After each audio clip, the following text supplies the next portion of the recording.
Kaya naman ang puso ko'y nagpupuri, nagpapasalamat sa iyong kabutihan, sa iyong kahabagatan. Sa biyaya mo lamang ako nabubuhay. Sa biyaya mo lamang ako nagkakapagpuri. Sa biyaya mo lamang ako bumabati. Ang lahat nito'y biyaya mo sa amin. Amen. Hallelujah. Ako ay nabubuhay. Ako ay nabubuhay. Nahihilig pa sa mga mapapagkumpay. Dahil sa'yo, Jesus. Kaya naman ang puso ko'y napupuri. Nagpapasalamat sa iyong kabutihan, sa iyong kapagpagalan. Sa biyaya mo lamang ako nabubuhay. Sa biyaya mo lamang ako nagkakapagpuri.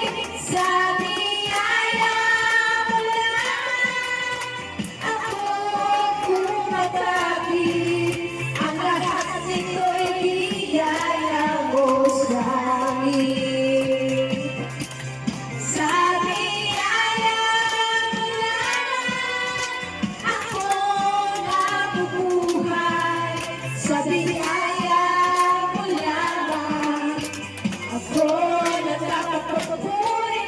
Sa biyaya mo lamang ako bumabati. Ang lahat nito'y biyaya mo sa akin. Amen.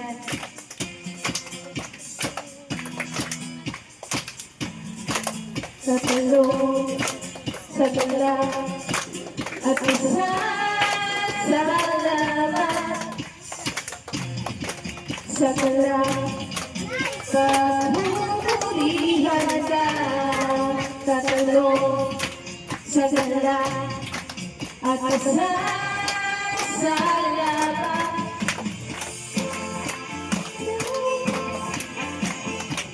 Hallelujah. Yes, oh God. Patulong sa gala at sa laban. Papupurihan ka, purihan ka. Sa biyaya, sa biyaya mo lamang ako nabubuhay. Sa biyaya mo lamang ako nagkakapagpuri. Sa biyaya mo lamang ako bumabati. Ang lahat nito'y biyaya mo sa akin. Biyaya mo lamang ako nabubuhay. Sa biyaya mo lamang ako nagkakapagpuri. Sa biyaya mo lamang ako bumabati. Ang lahat nito'y biyaya mo sa akin. Ang lahat nito'y biyaya mo sa akin. Amen. Hallelujah. Amen. Kanyang maglingkod, hindi kami magsasama pagpagod sa iyo, Panginoon. Yes, oh God. Hallelujah! Ako'y maglilingkod. Ako'y maglilingkod. Ako'y maglilingkod. Kahit may pagsubok. Sasabihin ko matibay ang pag-ibig niyang lubos. Kabuhay ay ko'y lagi. Di ako matatakot kapag ako'y hinihilang niya. Anak naman mukha. Isa pa ako'y maglilingkod. Kahit may pagsubok, ako'y maglilingkod. Kahit may pagsubok, sabihin ko matibay ang pag-ibig niyang lubos. Buhay ko'y laging tiyak, di ako magbibilang pagkat ako'y hinihilang niya. Anak naman, ako'y maglilingkod. Ako'y maglilingkod. Ako'y maglilingkod sa'yo, Panginoon. Ako'y maglilingkod. Ako'y maglilingkod. Ako'y maglilingkod sa'yo, Panginoon. Ako'y maglilingkod.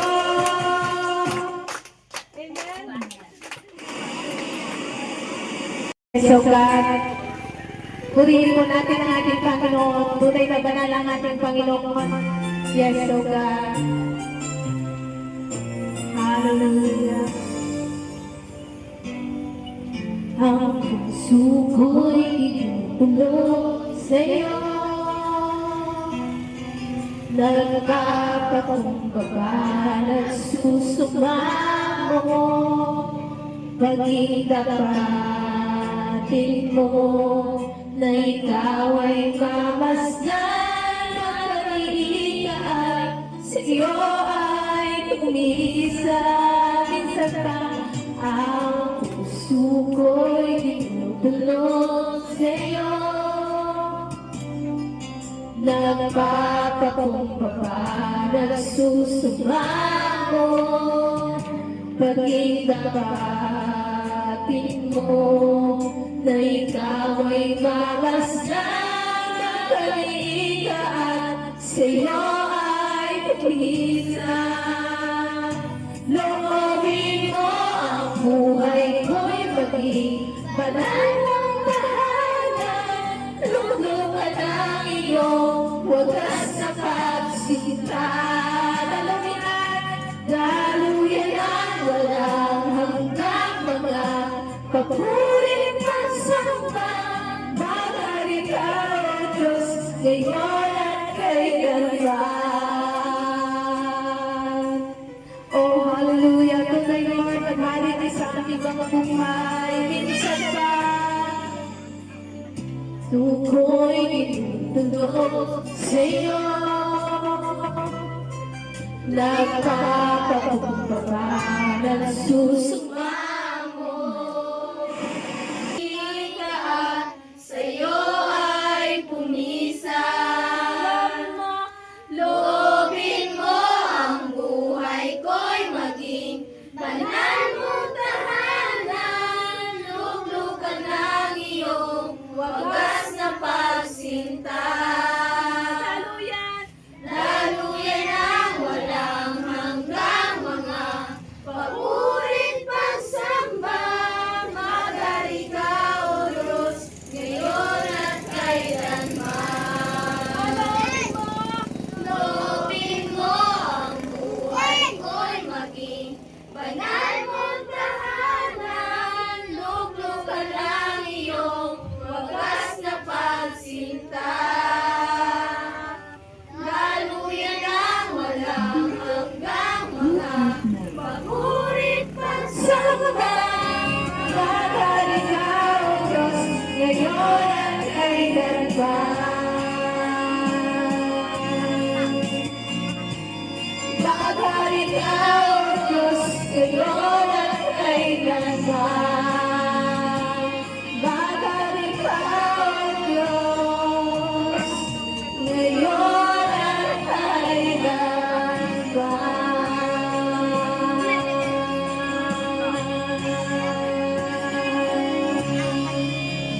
Hallelujah. Hallelujah, hallelujah. Tayo ba'y po tayo manalangin? Ang mga Panginoon, Lord, ito na yung mga huling araw, Panginoon. Kaya naman, Panginoon, nararapat o Diyos, na kami ay magsumpungan mo, patuloy na naglilingkod sa iyo, Panginoon.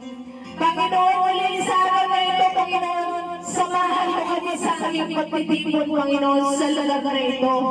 At ay manangin namin ang iyong pangako na sinabi mo sa iyong salita, dalawa o tatlo na nagkakatipon ang dahil sa iyong pangkalan na naroon ka, Panginoon. Kaya salamat po, Panginoon. Welcome ka namin sa lugar na ito, Panginoon. Lord, welcome ang iba na ng Espiritu na siyang patuloy nakikilos sa aming kalagitnaan, Panginoon. Patuloy ang Diyos na sa oras na ito, Panginoon.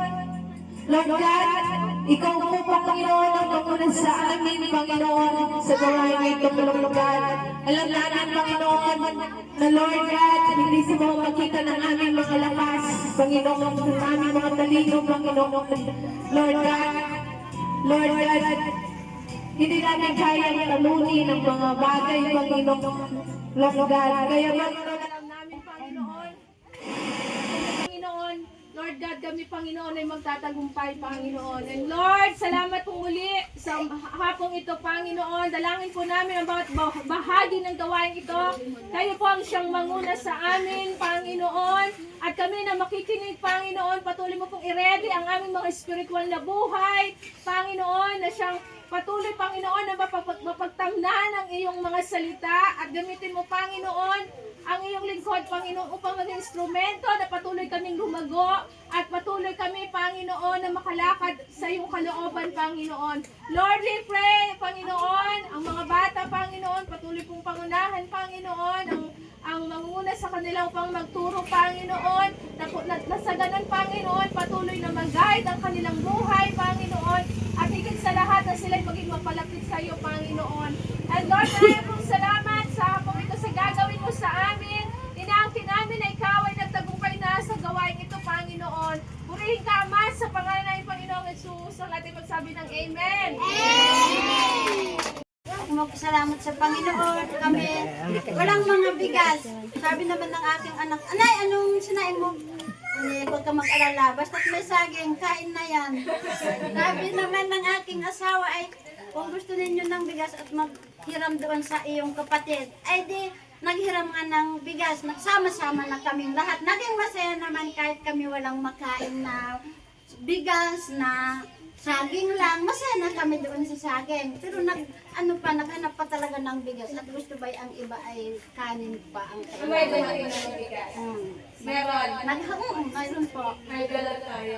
Nagpasalamat talaga ako sa Panginoon kahit wala kaming mga pagkain, hindi nagpapabaya sa amin ang Panginoon. Amen! Glory to God! Kahit sobrang hirap, minsan nakasabay pa rin. Minsan may trabaho lang. Hindi na wala na kahit Ayan! Glory to God! Salamat sa Panginoon. Sa tagal ng paglilingkod sa Panginoon ay talagang napakahigpit ang pagsubok na dumarating sa aming buhay. Pero hindi ihadlang yung mga problema dahil kung ikaw ay nakatuon talaga sa Panginoon, yung iyong pananampalataya, kahit pa dumanas ka ng bagyo sa buhay ay naroon pa rin yung iyong pananaw na ang Panginoon ang laging gumagabay sa lahat ng uri ng problema. At kung ang Diyos talaga ay nasa puso mo, hindi mo talaga kailangan na ikaw ay manlupaypay. Bagkus, ikaw ay lalakas sa Panginoon. Kasi kapag ang pagsubok daw ay nalampasan natin, tayo po ay nagiging malakas sa Panginoon. Kaya po rin ang Diyos, bagaman po minsan tayo ay niliglig ng kaaway at ginagamit din yan para tayo ay subukin yung ating pananampalataya. Pero kung ikaw po ay kung saan ay malakas ang kapit mo sa Panginoon, hindi ka madadaig ng kaaway. Kaya pinupuri ko po ang Panginoon sa Amen! Hallelujah! Glory to God!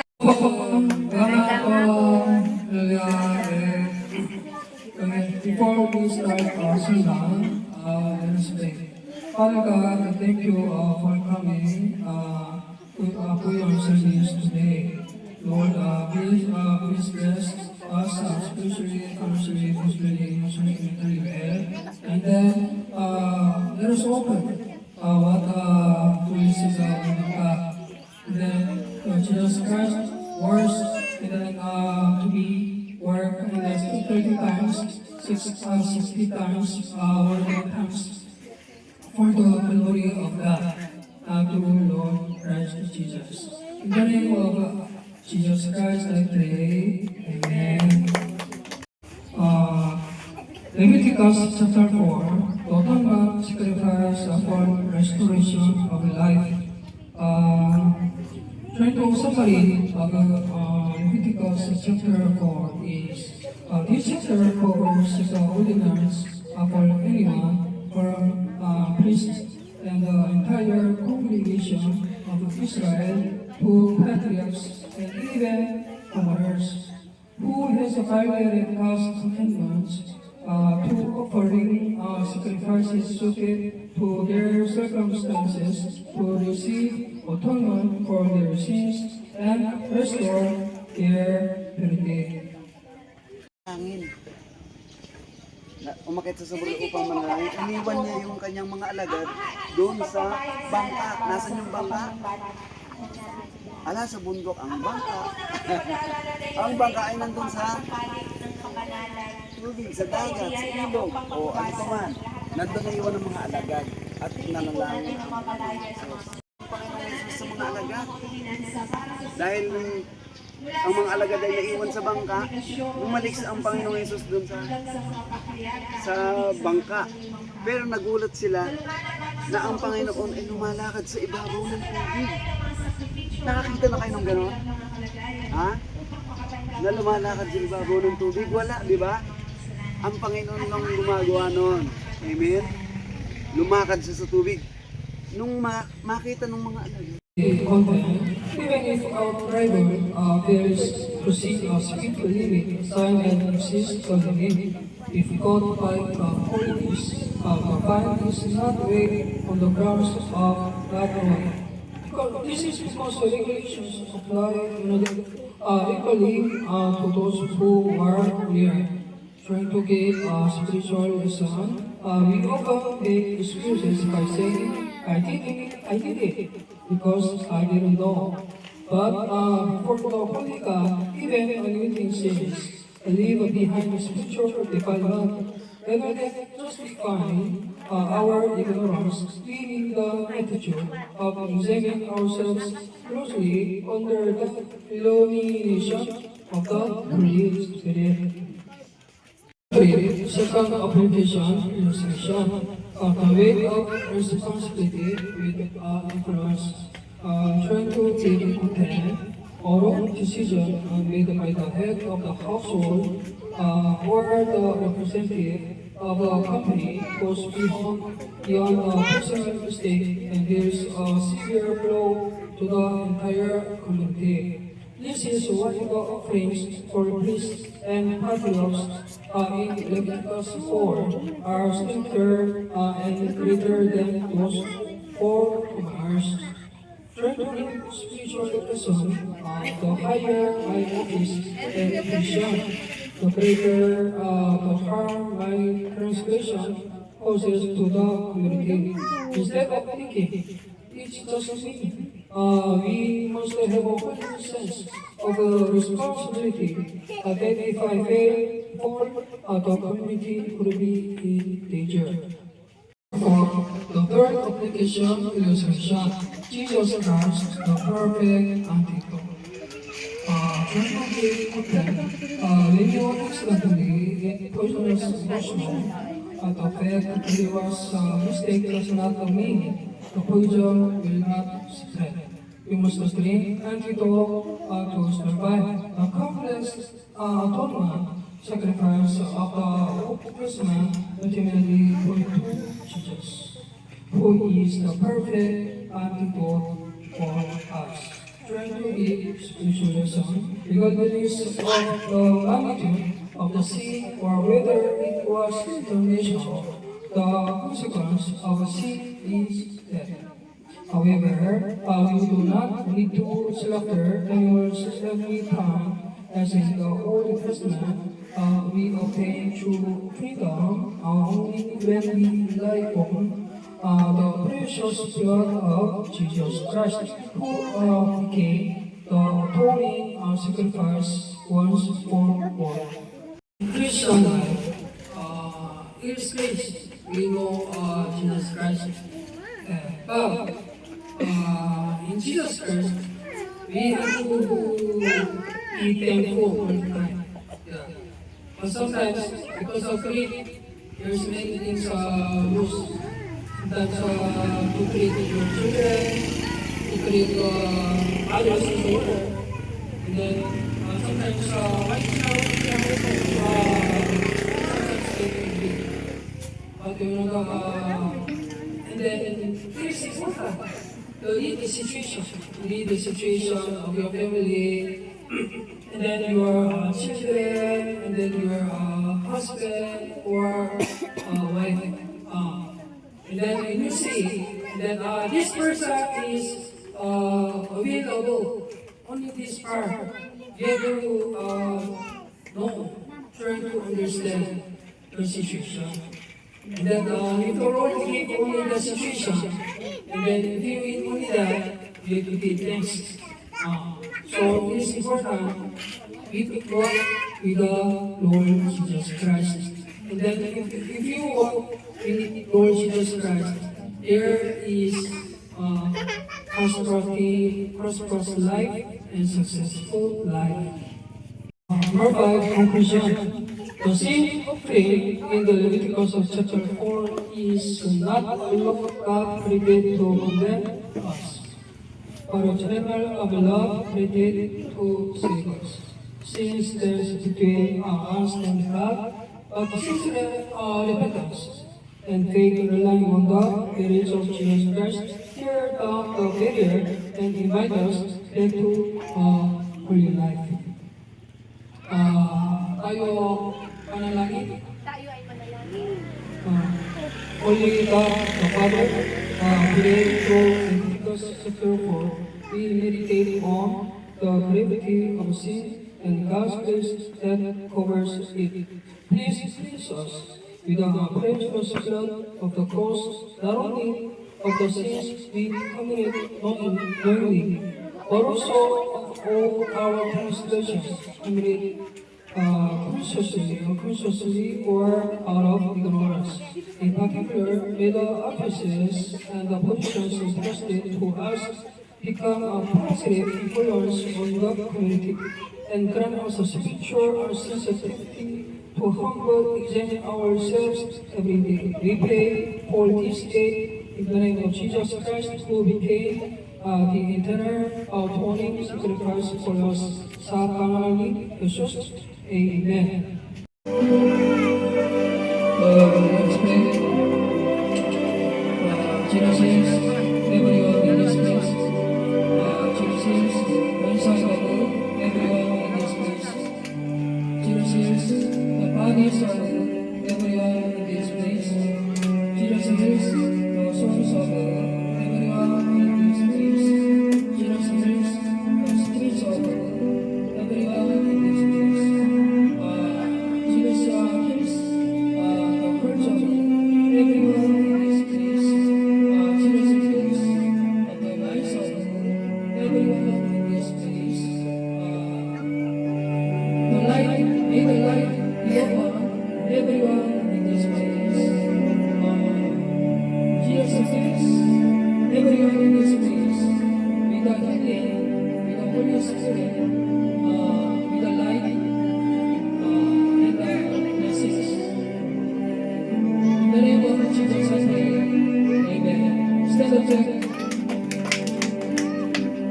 Kamusta ka? Go!